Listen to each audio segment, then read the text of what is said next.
Hello. Today uh, we'll read an article on pronouns. This article is from Purdue University, the online writing lab of Purdue University. So we'll access this, and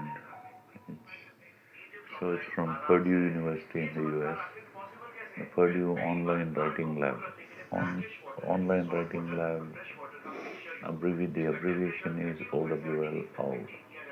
So here we have an article on pronouns on this website. So it says, pronouns are those short labels that allow you to re-identify a person or thing efficiently. So when we talk about a person or thing, we're talking about a noun.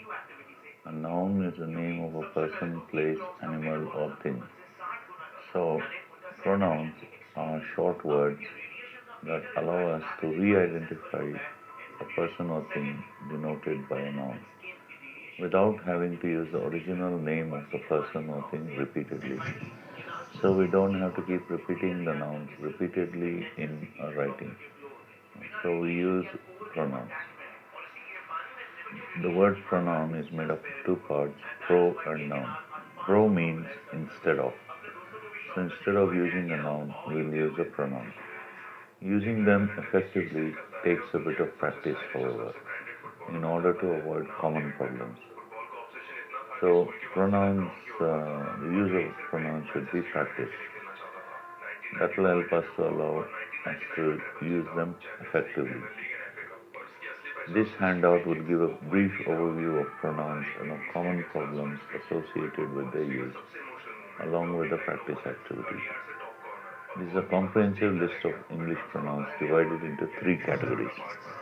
So pronouns are divided into three categories. Pronouns as sentence subjects. The subject of a sentence usually comes in the beginning of a sentence. So the pronouns as sentence subjects are I, as in I have a book, you, as in you have a book, he, as in he has a book, she, as in she has a book, it, as in it has a tail, we, as in we have books, they, as in they have books, who, as in Rama, who is the captain, went into breakfast. So these pronouns form the subjects of sentences. Pronouns are sentence objects. The objects of a sentence come at the end of a sentence. So we can say, the book belongs to me. The book belongs to you. Him. The book belongs to him. Her. The book belongs to her. The tail belongs to it. The books belong to us. The books belong to them. And whom does the book belong to? So the difference between who and whom is, whom refers to the object of the answer. Whom does the book belong to? This book belongs to Ram. Who does the book belongs to? This Ram. So who refers to the subject and whom refers to the object of a sentence. Pronouns of possession. Possessive pronouns, or possessives as they're known, indicate possession or ownership.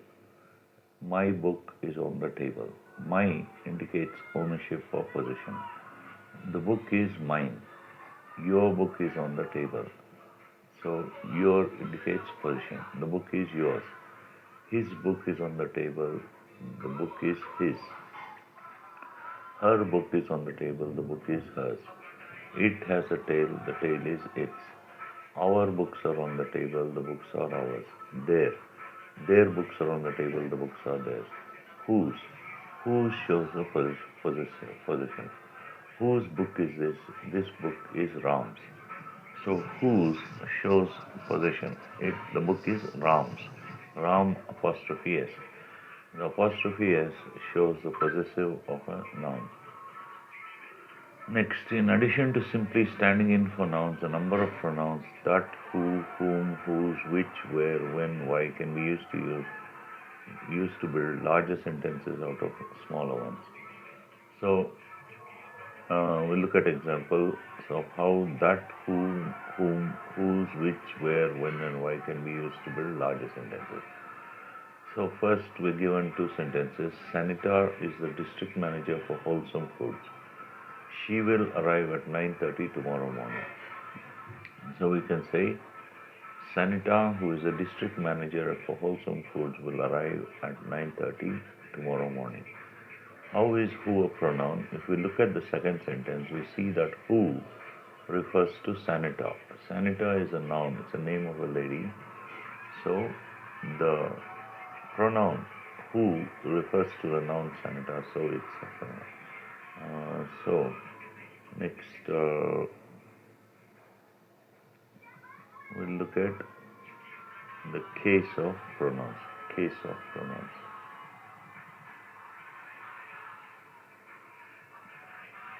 So pronoun case. Pronoun case is really a very simple matter. There are three cases. A subjective case in which the pronouns are used as subjects. I gave that example. I have a book. So I is in the subjective case. Next, objective case. Pronouns used as objects of verbs or prepositions. The book belongs to me. So me is in the objective case. It is seen that I and me refer to the same person. So I is said to be in the subjective case and me is said to be in the objective case. So me is the object of the verb belongs. So objective case pronouns are used as objects of verbs or prepositions. Possessive case. In the possessive case, pronouns which express ownership. So possessive case show ownership. So here we have a table. Pronouns as subjects, pronouns as objects, pronouns that show possession.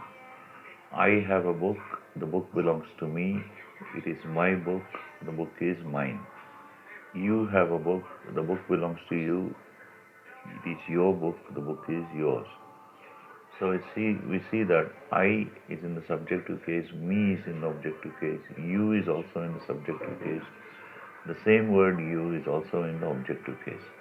And my, mine, your, and yours are the possessive forms. He has a book, the book belongs to him. Subjects and object.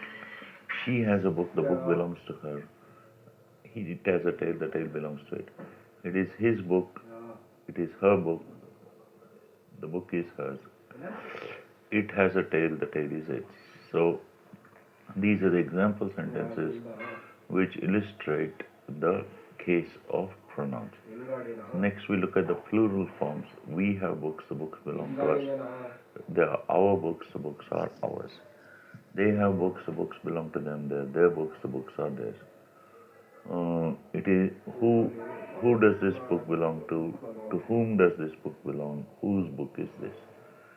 The pronouns this, that, these, those, and which do not change form. So whether the pronouns this, that, these, and those come in the beginning or end of a sentence, they do not change form. But these pronouns as subjects, pronouns as object. I changes to me at the end of a sentence.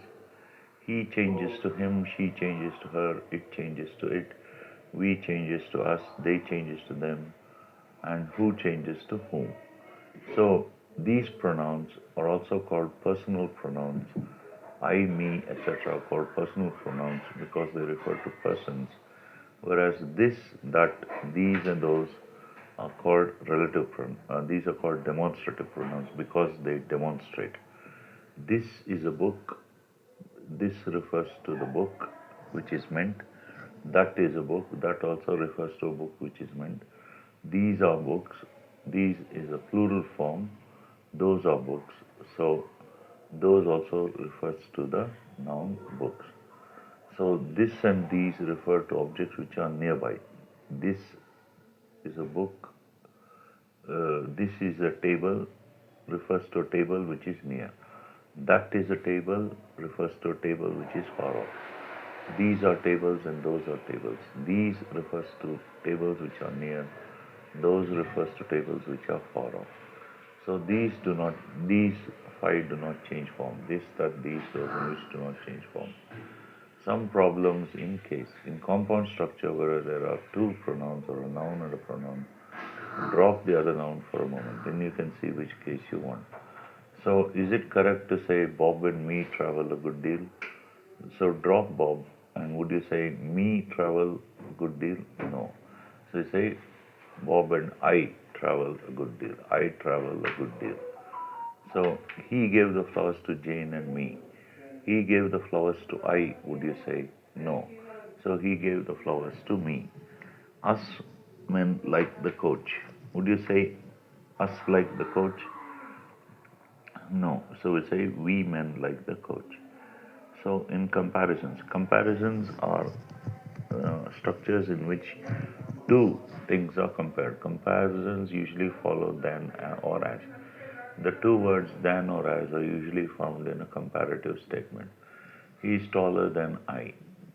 So the two persons being compared are he and I.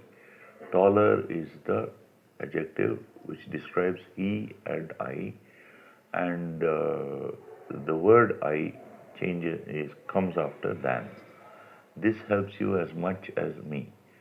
So again, the uh, two things being compared are this you and me. So this helps you as much as me. The comparison comes after as. She is as noisy as I am. The two people being compared are she and I, and the structure is the comparison is used with the structure as. So she and I are compared using the word as. Comparisons are really shorthand sentences which usually omit words. So in the sentence she is as noisy as I, the word am is omitted, such as those in the parentheses in the sentences above. So the words in the parentheses, the words in the brackets are omitted. He's taller than I means he's taller than I am tall. This helps you as much as me means this helps you as much as it helps me. She's as noisy as I means she's as noisy as I am. If you complete the comparison in your head, you can choose the correct case of the pronoun. He's taller than me. Would you say he's taller than me? I'm tall. So you would not say he's taller than me, I'm tall. You'd say he's taller than I am tall. So in this sentence, me should be changed to I. In formal and semi-formal writing, use the subjective form after a form of the verb be. So after a form of the verb be, the be forms are is, am, are, was, were. So after a form of be, use the subjective case. You should say it is I in formal writing or speech. Informal, you would say it is me. Use whom in the objective case. To whom am I talking? So how is this the objective case? I am talking to Ram. So whom refers to Ram. So whom is used to refer to a noun in the objective case. So to whom am I talking is formal, and who am I talking to is informal. So that is about the case of pronouns. Then we'll look at reflexive pronouns. Reflexive is taken from the word reflect. So the reflexive pronouns. A reflexive pronoun is a specific type of pronoun that is used for the object of a verb when it refers to the same noun as the subject of the verb. So a reflexive pronoun is a specific type of pronoun. So the reflexive pronouns are usually formed by adding self or selves to the words my, your, him, it, our, them, etc. As in myself, yourself, itself, himself, herself, ourselves, themselves. So a reflexive pronoun uses them, self or selves. And if I say Rama the captain went into bat himself, himself reflects back on Rama. So himself is in the reflexive case. Reflexive. It's a reflexive pronoun. So in English, these are the pronouns that end with self or selves, himself, myself, ourselves, etc. The following can be considered as a rule with regard to reflexive pronouns. So the rule is if the object and the subject of a verb are the same, use a reflexive pronoun for the object. Otherwise, do not use one.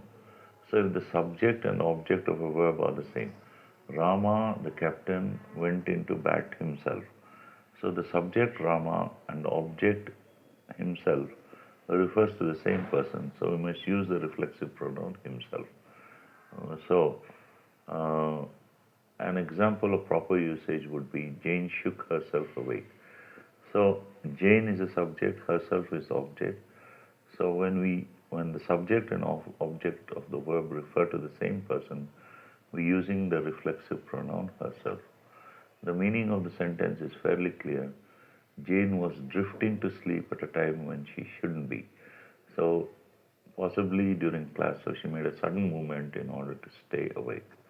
However, if we were to replace the reflexive pronoun with the standard accusative pronoun, the accusative pronoun is also known as the object pronoun, objective case. So, she is in the subjective case, her is in the objective case. Would we say Jane shook her awake? No. It would mean that Jane shook someone else awake, some other girl awake. So, most English speakers would read this sentence as meaning Jane was shaking someone else, which suggests a different situation entirely. So when the subject and object refer to the same person, use a reflexive pronoun, not a pronoun in the accusative or the objective case. So improper usage, a grammatical error that is somewhat common among developing writers is the use of reflexive pronouns when they are not needed, usually in an attempt to appear more formal.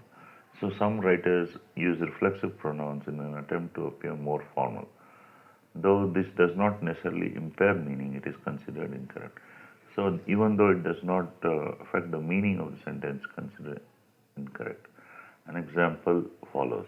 If you have questions, email Bob or myself. There is no need for a reflexive pronoun here, as a person doing the email, you, is not the same as the person being emailed. So the verb is email and have. So the subject are you, Bob, objects are Bob and myself. Because the subject you does not refer to the object myself, there is no need to use the reflexive pronoun. If you have questions, email Bob or me.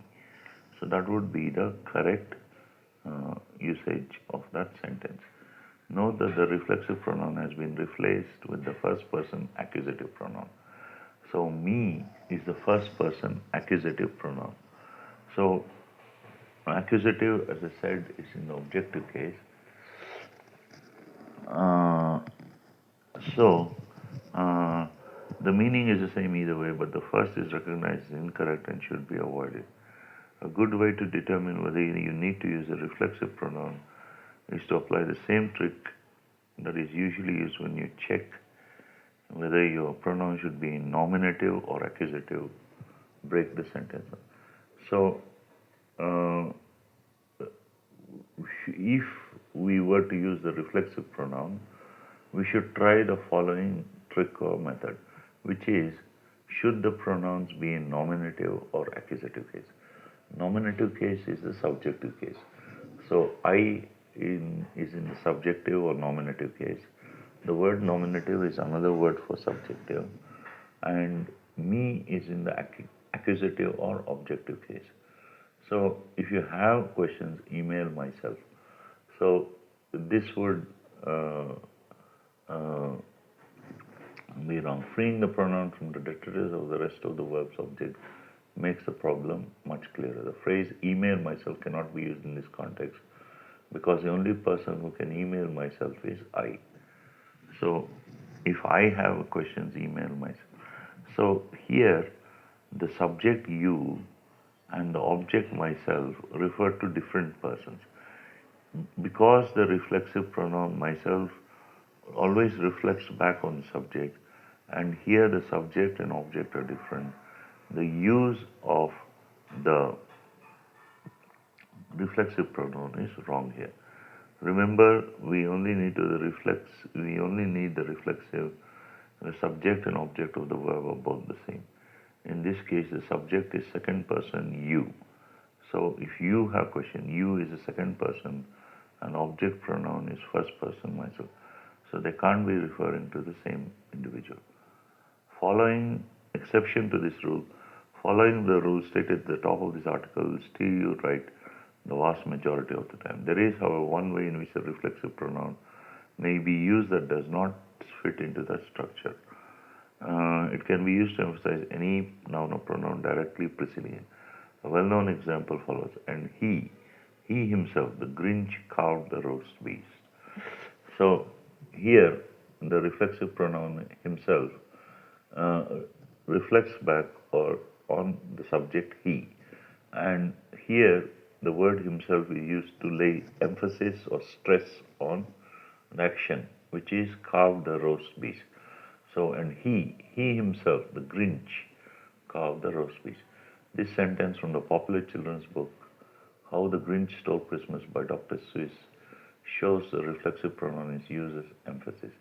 We can tell this is how it is being used because, as you can see, the object and the subject of the verb are definitely the same.